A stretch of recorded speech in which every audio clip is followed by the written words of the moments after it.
ಕುಶಾಲನಗರದ ಹಳೆ ಮಾರುಕಟ್ಟೆ ರಸ್ತೆಯ ಚಿಕ್ಕಣ್ಣ ಬಡಾವಣೆಯಲ್ಲಿ 2.04 ರೂಪಾಯಿ ಕೋಟಿ ವೆಚ್ಚದಲ್ಲಿ ಕುಶಾಲನಗರ ಪೊಲೀಸ್ ಠಾಣಾ ನೂತನ ಕಟ್ಟಡ ನಿರ್ಮಾಣ ಕಾಮಗಾರಿಗೆ ಶಾಸಕ ಡಾಕ್ಟರ್ ಮಂತರ್ಗೌಡ ಭೂಮಿ ಪೂಜೆ ನೆರವೇರಿಸಿದರು.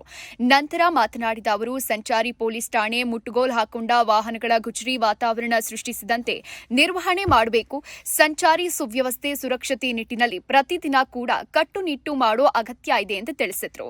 ಬಡಾವಣೆಯವರಿಗೆ ಅನಾನುಕೂಲ ಉಂಟಾಗದಂತೆ ಎಚ್ಚರ ವಹಿಸಬೇಕಿದೆ. ನಾಗರಿಕರು ಕೂಡ ಕಾನೂನು ಪಾಲನೆ ಮಾಡೋಕೆ ಕೋರಿದ್ರು. ವ್ಯವಸ್ಥೆಯಲ್ಲಿ ಕೊಟ್ಟಂತ ಸಂದರ್ಭ ಈ ವಿಚಾರದಲ್ಲಿ ಅನುಕೂಲ ಮಾಡಿಕೊಟ್ಟವ್ರೆ.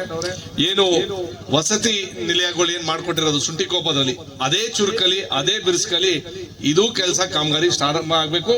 ಅದೇ ರೀತಿಯಲ್ಲಿ ಏನು 11 ತಿಂಗಳ ಟೈಮ್ ಕೊಟ್ಟವ್ರೆ, 11 ತಿಂಗಳೊಳಗೇನೆ ಈ ಕಾಮಗಾರಿನ ನಾವು ಮುಚ್ಚಿಸಬೇಕು ಅಂತ ನನ್ನ ಅಭಿಪ್ರಾಯ. ಬೇಕಿದ್ರೆ ಅವತ್ತಿನ ಕಾರ್ಯಕ್ರಮದಲ್ಲಿ ಮತ್ತೊಮ್ಮೆ ಪರಮೇಶ್ವರ್ ಸಾಹೇಬ್ರನ್ನ ಕರ್ಸಕ್ಕೆ ಅವಕಾಶ ಇದ್ರೆ ಅವನು ಕರ್ಸೋಣ ಅಂತ ಹೇಳ್ತಾ, ಮತ್ತೊಮ್ಮೆ ನಮ್ಮ ಪೊಲೀಸ್ ಸಿಬ್ಬಂದಿಗಳಿಗೆ ನನ್ನ ಮುಖಾಂತರ ಏನ್ ಮನವಿ ಅಂತಂದ್ರೆ, ಟ್ರಾಫಿಕ್ ಬೇಕಾದಷ್ಟು ಸಮಸ್ಯೆಗಳು ನಿರಂತರವಾಗಿ ನೋಡ್ಕೊಂಡ್ ಬರ್ತಾ ಇದೀರಾ. ಪಾರ್ಕಿಂಗ್ ಇರ್ಬೋದು, ಒನ್ ವೇ ಡ್ರೈವಿಂಗ್ ಇರ್ಬೋದು, ಡ್ರಿಂಕಿಂಗ್ ಅಂಡ್ ಡ್ರೈವಿಂಗ್ ಇರ್ಬೋದು, ಡಾಕ್ಯುಮೆಂಟ್ಸ್ ಇಲ್ದಂತ ಸಂದರ್ಭದಲ್ಲಿ ಸಮಸ್ಯೆಗಳಿರ್ಬೋದು. ಅದೆಲ್ಲಾನು ನೀವು ಬರೀ ನಾವು ಬೇಕಂತ ಸಂದರ್ಭದಲ್ಲಿ ನಾವು ಅದನ್ನ ಪುಷ್ ಮಾಡಿಸ್ತಾ ಇದೀವಿ. ಅಂದ್ರೆ when we are interested to collect fine, we are there. 365 days ಒಂದ್ ಸ್ವಲ್ಪ ಬಿಗಿ ಮಾಡಿದ್ರೆ ಎಲ್ಲರೂ ಪ್ರಾಮಾಣಿಕತೆಯಲ್ಲಿ ನಾವು ನಮ್ಮ ನಾಗರಿಕರುಗಳು ಅದನ್ನ ಪಾಲಿಸ್ತಾರೆ. ನನಗೆ ಗೊತ್ತಿರಂಗೆ ನಾವು ಕೆಲವು ಟೈಮಲ್ಲಿ ನಾವು ಟೀಕೆ ಮಾಡ್ಕೊತಿದ್ದೋ, ಮಂತ್ ಎಂಡ್ ಬಂದಿದೆಯಲ್ಲಪ್ಪ ಅದಕ್ಕೆ ಬರ್ತಾರೆ ಅಂತ ಕೆಲವು ಮಾಹಿತಿ ಬರ್ತವೆ. ಅದು ಕುಶಾಲನಗರಲ್ಲಿ ಟ್ಯೂಸ್ಡೇ ಆಗಿರ್ಬೋದು, ಸಂತೆ ದಿವಸ ಆಗಿರ್ಬೋದು, ಸಾವರ್ಪೇಟೆಯಲ್ಲಿ ಸೋಮವಾರ ಇರ್ಬೋದು. ನಾನು ಸಾವರ್ಪೇಟೆಯಲ್ಲಿ ಸೋಮವಾರ ದಿವಸ ನಾನೇ ಖುದ್ದಾಗಿ ಎಲ್ಲಾ ಕಡೆ ನಾವೊಂದು ಕಾಲಲ್ಲಿ ಟೂರ್ ಮಾಡ್ಕೊಂಡಂತ ಸಂದರ್ಭದಲ್ಲಿ ಫುಟ್ ವಾಕಿಂಗ್ ಅಲ್ಲಿ ಮಾಡ್ದಂಗೆ ಈ ಪಾರ್ಕಿಂಗ್ ಮಾಡಬೇಡಿ, ಫೈನ್ ಮಾಡಿ ಅಂತ ಎಷ್ಟೋ ಜನ ಕೇಳಿದೆ.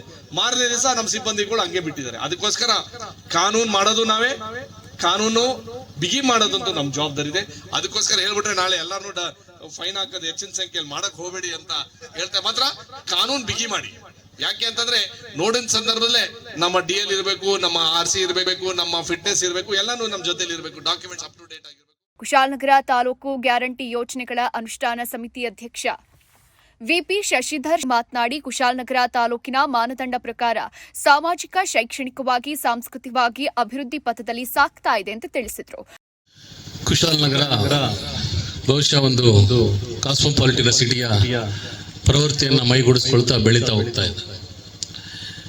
ಇಲ್ಲಿ ತಾಲೂಕು ಹೆಡ್ ಕ್ವಾರ್ಟರ್ಸ್ಗಿನ್ನ ಮೀರಿದಂತ ಅನೇಕ ಮಾನದಂಡಗಳು, ಅಳತೆಗೋಲುಗಳು ಇಲ್ಲಿ ಸ್ಥಾಪನೆ ಆಗ್ಲಿಕ್ಕೆ ಏನು ಕೆಲವು ಖಾಸಗಿ ಕಂಪನಿಗಳಾಗ್ಲಿ ಅಥವಾ ಸರ್ಕಾರಗಳಾಗ್ಲಿ ಏನು ಮಾನದಂಡಗಳಿದೆ ಅದೆಲ್ಲವನ್ನು ಕೂಡ ಪೂರೈಸುವ ದಿಸೆಯಲ್ಲಿ ಇವತ್ತು ಅನೇಕ ವಾಣಿಜ್ಯವಾಗಿ, ಶೈಕ್ಷಣಿಕವಾಗಿ ಅಥವಾ ಪ್ರವಾಸೋದ್ಯಮ ದೃಷ್ಟಿಕೋನದಿಂದ, ಕೈಗಾರಿಕಾ ದೃಷ್ಟಿಕೋನದಿಂದ ಇಲ್ಲೆಲ್ಲಾ ದಿಸೆಯಲ್ಲೂ ಕೂಡ ಇದು ಅಭಿವೃದ್ಧಿಯ ಪಥದೆಡೆಗೆ ಸಾಗ್ತಾ ಇದೆ.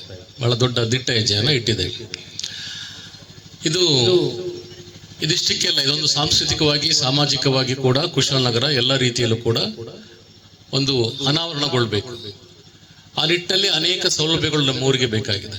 ಆ ಸೌಲಭ್ಯಗಳನ್ನ ದಕ್ಕಿಸಿಕೊಡೋದ ದಿಸೆಯಲ್ಲಿ ನಮ್ಮ ಆಳುವ ಪ್ರತಿನಿಧಿಗಳು, ನಮ್ಮನ್ನು ಪ್ರತಿನಿಧಿಸುವವರು, ನಮ್ಮ ಆಶೋತ್ತರಗಳಿಗೆ ಅವರು ಬೆಂಬಲಕ್ಕೆ ನಿಂತ್ಕೊಳ್ಬೇಕು ಮತ್ತು ಇಲ್ಲಿ ಅದನ್ನ ಅನುಷ್ಠಾನ ತರುವಂತ ನಿಟ್ಟಿನಲ್ಲಿ ಕೂಡ ಪ್ರಾಮಾಣಿಕ ಪ್ರಯತ್ನ ಮಾಡ್ತಾ ಇರಬೇಕು.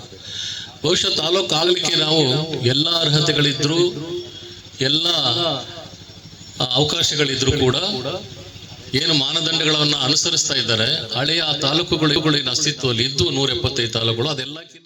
ಕುಶಾಲನಗರ ಯೋಜನಾ ಪ್ರಾಧಿಕಾರ ಅಧ್ಯಕ್ಷ ಪ್ರಮೋದ್ ಮುತ್ತಪ್ಪ ಮಾತನಾಡಿದ್ರು. ಇಂದಿನ ಜನಸ್ನೇಹಿ ಪೊಲೀಸರಿಂದ ಸ್ಥಳೀಯರಿಗೆ ಯಾವುದೇ ಸಮಸ್ಯೆ ಉಂಟಾಗಲ್ಲ ಅಂತ ಹೇಳಿದ್ರು.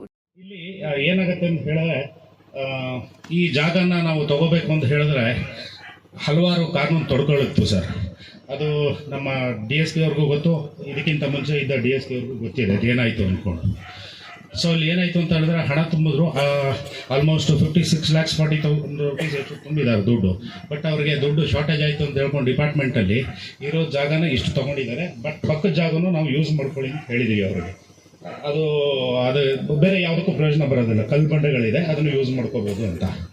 ಸೊ ಇಲ್ಲಿ ಏನಾಗಿದೆ ಅಂತ ಹೇಳಿದ್ರೆ, ನಮ್ಮ ಚಿಕ್ಕಣ್ಣ ಬಡಾವಣೆಯ ಜನತೆ ಚಿಕ್ಕಣ್ಣ ಬಡಾವಣೆಯ ಜನತೆ ಏನು ಹೇಳ್ತಾ ಇದ್ರು ಅಂತ ಹೇಳಿದ್ರೆ, ಇಲ್ಲಿ ಪೊಲೀಸ್ ಸ್ಟೇಷನ್ ಬಂದರೆ ಹೆಂಗಪ್ಪ ಜನ ಗಲಾಟೆ ಮಾಡ್ತಾರೆ, ಗೊಂದಲ ಮಾಡ್ತಾರೆ, ಗಲಾಟೆ ಮಾಡ್ತಾರೆ ಅಂತ ಹೇಳ್ಕೊಂಡು ಇಲ್ಲೇ ಇದೆ ಮೇಡಮ್, ಇದೇ ಏರಿಯಾ. ಸೊ ಅವ್ರಿಗೆ ನಾನು ಇವತ್ತು ಏನು ಹೇಳ್ತಾ ಇದ್ದೀನಿ, ಇಲ್ಲಿ ಸುಮಾರು ಜನ ಇಲ್ಲೂ ಕೂತಿದ್ದಾರೆ, ಪ್ಲಸ್ ಅವ್ರಿಗೆ ನಾನು ಮನವರಿಕೆನೂ ಮಾಡಿಕೊಟ್ಟಿದ್ದೀನಿ. ಪೊಲೀಸ್ ಇಲಾಖೆ ಇಲ್ಲಿ ಬಂದರೆ ನಿಮಗೆ ಇನ್ನೂ ಅನುಕೂಲ ಆಗುತ್ತೆ. ಇನ್ನೂ ಅನುಕೂಲ ಆಗುತ್ತೆ ನಿಮಗೆ. ಪೊಲೀಸ್ ಮೊದಲು ತರ ಪೊಲೀಸ್ ಅಲ್ಲ, ಹಳೆ ಪೊಲೀಸ್ ಅಲ್ಲ ಅಂದ್ರೆ 20-30 ವರ್ಷದಿಂದ ಪೊಲೀಸ್ ಯಾವ ತರ ಇದ್ರು ಅಂತ ಎಲ್ಲರಿಗೂ ಗೊತ್ತಿದೆ. ಬಂದ ತಕ್ಷಣ ಏಟ್ ಬಿಟ್ರೆ ಬೇರೆ ಏನೂ ಇಲ್ಲ. ಈಗ ಆತರ ಅಲ್ಲ ಪರಿಸ್ಥಿತಿ. Police is very friendly. Police is very friendly. ಅದು ನಿಮ್ಗೆ ಅನುಕೂಲ ಆಗುತ್ತೆ. ನಿಮ್ಮ ಮನೆ ಸುತ್ತಮುತ್ತ ಏರಿಯಾ ನಿಮಗೂ ಪ್ರೊಟೆಕ್ಷನ್ ಸಿಗದಂಗೆ ಆಗುತ್ತೆ. ಅದರಿಂದ ಪೊಲೀಸ್ ಸ್ಟೇಷನ್ ಇಲ್ಲಿ ಬರೋದ್ರಿಂದ ಯಾರಿಗೂ ಸಮಸ್ಯೆ ಆಗೋದಿಲ್ಲ ಅಂತ ಹೇಳಿ ನಾವು ಅವ್ರಿಗೆ ಮನವರಿಕೆ ಮಾಡಿಕೊಟ್ಟಿದ್ದೀವಿ ಸರ್. ಅದೇ ರೀತಿ ಇವತ್ತು ಶಂಕುಸ್ಥಾಪನೆ ಮೇಲೆ ಸರ್ ತಮಗೆ ಮತ್ತೆ ಡಿಪಾರ್ಟ್ಮೆಂಟ್ನ ಎಲ್ಲ ಸಿಬ್ಬಂದಿಗಳಿಗೂ ಹಾಗೂ ಒಳ್ಳೆಯದಾಗಲಿ, ಕಟ್ಟಡ ಬೇಗ ಮುಗಿಲಿ. ಒಂದು ವರ್ಷದೊಳಗಡೆ ಕಟ್ಟಡ ಮುಗಿಸಿ ಮತ್ತೆ ಇದಕ್ಕೆ ನಾವು ಕಟ್ಟಡನ ಉದ್ಘಾಟನೆ ಮಾಡಲಿಕ್ಕೆ ಬೇಗ ಅವಕಾಶ ಮಾಡಿಕೊಡ್ಬೇಕು ಅಂತ ಹೇಳ್ತಾ ಜಿಲ್ಲಾ ಪೊಲೀಸ್ ವರಿಷ್ಠಾಧಿಕಾರಿ ಬಿಂದುಮಣಿ ಪ್ರಾಸ್ತಾವಿಕವಾಗಿ ಮಾತನಾಡಿದ್ರು.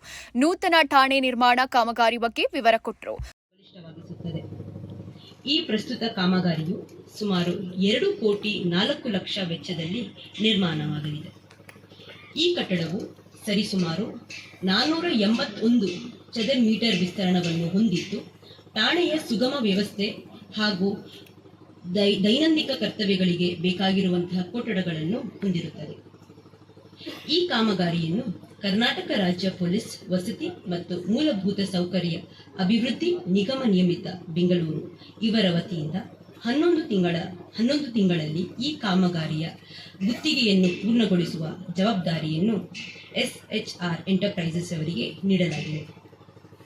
ನಮ್ಮ ಪೊಲೀಸ್ ಇಲಾಖೆಯ ಎಲ್ಲ ಕಾರ್ಯಕ್ರಮಗಳಿಗೆ ಸತತವಾಗಿ ಸಹಕಾರ ಮತ್ತು ಪ್ರೋತ್ಸಾಹ ನೀಡಿದಂತಹ ನಮ್ಮ ಮಡಿಕೇರಿ ಜಿಲ್ಲೆಯ ಉಸ್ತುವಾರಿ ಸಚಿವರು ಮತ್ತು ಸಣ್ಣ ನೀರಾವರಿ, ವಿಜ್ಞಾನ ಮತ್ತು ತಂತ್ರಜ್ಞಾನ ಕರ್ನಾಟಕ ಸರ್ಕಾರದ ಸಚಿವರು ಹಾಗೂ ಮಾನ್ಯ ಶಾಸಕರಿಗೆ ನಮ್ಮ ಇಲಾಖೆಯ ವತಿಯಿಂದ ಅಭಿನಂದನೆಗಳನ್ನು ವ್ಯಕ್ತಪಡಿಸುತ್ತೇನೆ. ಈ ಕಾಮಗಾರಿಯು ಸಮಯಾನುಸಾರವಾಗಿ ಹಾಗೂ ಸುರಕ್ಷಿತವಾಗಿ ಅನುಗುಣವಾಗಿ ಆಗಬೇಕೆಂದು ಪೂರ್ಣಗೊಳ್ಳಲಿ ಎಂದು ನಾವು ನಮ್ಮ ಇಲಾಖೆಯಿಂದ ಆಶಿಸುತ್ತಾ ನನ್ನ ಮಾತನ್ನು ಮುಕ್ತಾಯ ಮಾಡುತ್ತಿದ್ದೇನೆ. ಜೈ ಹಿಂದ್, ಜೈ ಕರ್ನಾಟಕ. ಕುಶಾಲನಗರ ವಕೀಲರ ಸಂಘದ ಅಧ್ಯಕ್ಷ ಆರ್.ಕೆ. ನಾಗೇಂದ್ರ ಬಾಬು ಮಾತನಾಡಿ, ಕುಶಾಲನಗರದಲ್ಲಿ ಅಭಿವೃದ್ಧಿ ಯೋಜನೆಗಳನ್ನ ಎಲ್ಲರೂ ಆದರದಿಂದ ಬರಮಾಡಿಕೊಳ್ಬೇಕು ಅಂತ ತಿಳಿಸಿದ್ರು. ನಗರ ಬೆಳಿಬೇಕೆ ಹೊರತು ಸಂಕುಚಿತ ಮನೋಭಾವನ ಇಟ್ಕೊಂಡು ಎಲ್ಲದಕ್ಕೂ ನಾವು ತಾಂತ್ರಿಕತೆ ಮೇಲೆ ಅಡ್ಗಾಲ್ ಹಾಕ್ತಾ ಹೋಯ್ತು ಅಂತ ಹೇಳಿದ್ರೆ ನಗರ ಬೆಳಿಲಿಕ್ಕಿಲ್ಲ. ಇವತ್ತು ಈ ನಗರ ಬೆಳಿಬೇಕಾದ್ರೆ ಪ್ರಾತಸ್ಮರಣೀಯರಾದ ಆರ್ ಗುಂಡ್ರಾಯರು ಅವರು ಹಾಕಿ ಕೊಟ್ಟಂತಹ ಕಲ್ಪನೆ ಮೇಲೆ ಇವತ್ತು ಈ ನಗರ ಇಷ್ಟರ ಮಟ್ಟಿಗೆ ಎದ್ದಿದೆ. ಇಲ್ಲದೆ ಹೋದ್ರೆ ಗುಂಡ್ರಾಯರು ಇರಲಿಲ್ಲ ಅಂತಂದ್ರೆ ಕುಶಾಲನಗರ ದೊಡ್ಡ ಸೊನ್ನೆ. ಆದ್ರಿಂದ ಇವತ್ತು ಪ್ರಾತಸ್ಮರಣೀಯರಾಗಿರ್ತಂದ ಆರ್ ಗುಂಡೂರಾಯರನ್ನು ಕೂಡ ನಾವು ನೆನೆಸ್ತಕ್ಕಂತ ಒಂದು ಕಾಲ. ಹಾಗಾಗಿ ಅವರ ಅಶೋತ್ತರಗಳು ಏನಿದೆ ಇನ್ನೂ ಕೂಡ ಕುಶಾಲನಗರಕ್ಕೆ ಬರಬೇಕಾಗಿದೆ. ಸನ್ಮಾನ್ಯ ಅರುಣ್ ಈಗ ವೇದಿಕೆ ಮೇಲೆ ನಿಂತಿದ್ದಾರೆ. ತಮ್ಮೆಲ್ಲರ ಪರವಾಗಿ ವಿನಂತಿ ಮಾಡ್ತೀನಿ, ಸರ್ ತಾವು ಕ್ರೀಡಾ ಪ್ರಾಧಿಕಾರದಲ್ಲಿದ್ದೀರಿ, ನಮ್ಮ ಕುಶಾಲನಗರಕ್ಕೆ ಒಂದು ಇಂಡೋರ್ ಸ್ಟೇಡಿಯಂ ಮತ್ತು ಔಟ್ಡೋರ್ ಸ್ಟೇಡಿಯಂ ಕೊಡೋದಕ್ಕೆ ಒಂದು ಅವಕಾಶ ಮಾಡಿ ಕೊಡಬೇಕು, ತಮ್ಮ ಶಿಫಾರಸು ಬೇಕು ಸರ್ಕಾರಕ್ಕೆ ಅಂತ ಹೇಳಿ ತಮ್ಮೆಲ್ಲರ ಪರವಾಗಿ ಮನವಿ ಮಾಡ್ತಾ ಇದ್ದೇನೆ. ಕಾರಣ ಏನು ಅಂತ ಹೇಳಿದ್ರೆ, ನಮಗೆ ಸ್ಟೇಡಿಯಂ ಕೊಡಬೇಕಾದ್ರೆ ಒಂದು ಪಾಲಿಸಿ ಮ್ಯಾಟರ್ ಏನಿತ್ತು ಅಂತ ಹೇಳಿದ್ರೆ, ನಮಗೆ ತಾಲೂಕ್ ಹೆಡ್ ಕ್ವಾರ್ಟರ್ ಆದ್ರೆ ಮಾತ್ರ ಕೊಡೋದು ಅಂತ ಹೇಳ್ತಕ್ಕಂಥ ಒಂದು ಪಾಲಿಸಿ ಮ್ಯಾಟರ್ ಇತ್ತು. ಅದನ್ನೆಲ್ಲವನ್ನು ಕೂಡ ಇವತ್ತು ಕುಶಾಲನಗರ ತೃಪ್ತಿ ಮಾಡಿದೆ. ಕ್ರೀಡಾ ಪ್ರಾಧಿಕಾರ ಉಪಾಧ್ಯಕ್ಷ ಅರುಣ್ ಮಾಚಯ್ಯ ಮಾತನಾಡಿ, ನೂತನ ಎಸ್ಪಿ ಅವರು ಅಧಿಕಾರ ವಹಿಸಿಕೊಂಡ ಬಳಿಕ ಜಿಲ್ಲೆಯಲ್ಲಿ ವಿವಿಧ ಅಭಿವೃದ್ಧಿ ಯೋಜನೆಗಳನ್ನು ಲೋಕಾರ್ಪಣೆಗೊಳಿಸಲಾಗಿದೆ ಎಂದು ತಿಳಿಸಿದರು. ಈ ಸಂದರ್ಭದಲ್ಲಿ ಜಿಲ್ಲಾಧಿಕಾರಿ ಸೋಮಶೇಖರ್, ಕೊಡಗು ಜಿಲ್ಲಾ ಉಪ ಅರಣ್ಯ ಸಂರಕ್ಷಣಾಧಿಕಾರಿ ಅಭಿಷೇಕ್ ಸೇರಿದಂತೆ ಅನೇಕ ಕಾರ್ಯಕರ್ತರು ಉಪಸ್ಥಿತರಿದ್ದರು.